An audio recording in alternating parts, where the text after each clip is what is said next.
Group ഘട്ട മത്സരങ്ങൾ മുറുകുമ്പോൾ ലോകകപ്പിലെ ഫേവറിറ്റുകളായിരിക്കുകയാണ് കാനഡ. അയർലൻഡിനെയും അമേരിക്കയും വിറപ്പിച്ച ആത്മവീര്യത്തിലാണ് കാനഡ മത്സരങ്ങൾക്കിറങ്ങുന്നത്. ഗ്രൂപ്പ് എയിലെ പുതുമുഖങ്ങളാണ് കാനഡയെങ്കിലും പോരാട്ട വീര്യത്തിൽ അങ്ങനെയല്ല. ബാറ്റിംഗ് നിരയും ബൌളിംഗ് നിരയും ഒത്തിണക്കത്തോടെ കളിക്കുന്നതാണ് കാനഡയുടെ കരുത്ത്. തുടക്കത്തിൽ തകർത്തടിക്കുന്ന നിക്കോളാസ് കിർട്ടനും അവസാന ഓവറുകളിൽ കടന്നാക്രമിക്കുന്ന ശ്രേയസ് മൊവയുമാണ് ബാറ്റിംഗ് നിരയുടെ ബലം. ആദ്യ മത്സരത്തിൽ യുഎസിനെ ഞെട്ടിച്ച ബാറ്റിംഗ്, അടുത്ത മത്സരത്തിൽ അയർലൻഡിനെ അട്ടിമറിച്ച് വിജയം. യുഎസിനെതിരെ ഉയർത്തിയത് 195 റൺസ് വിജയലക്ഷ്യം. നിക്കോളാസ് കിർട്ടൻ, ശ്രേയസ് മൊവ, നവനീത് ധാലിവാൾ എന്നിവരുടെ തകർപ്പൻ പ്രകടനമാണ് കരുത്തായത്.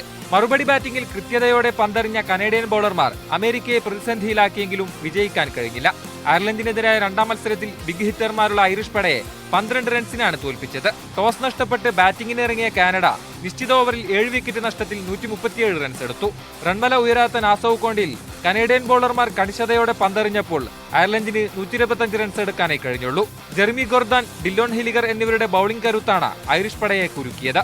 ഇന്നത്തെ മത്സരത്തിൽ പാകിസ്ഥാനെ കൂടി തോൽപ്പിച്ചാൽ ഗ്രൂപ്പ് എയിലെ കരുത്തന്മാരുടെ പട്ടികയിൽ മുന്നിലെത്തും Canada. World cup desk, media 1.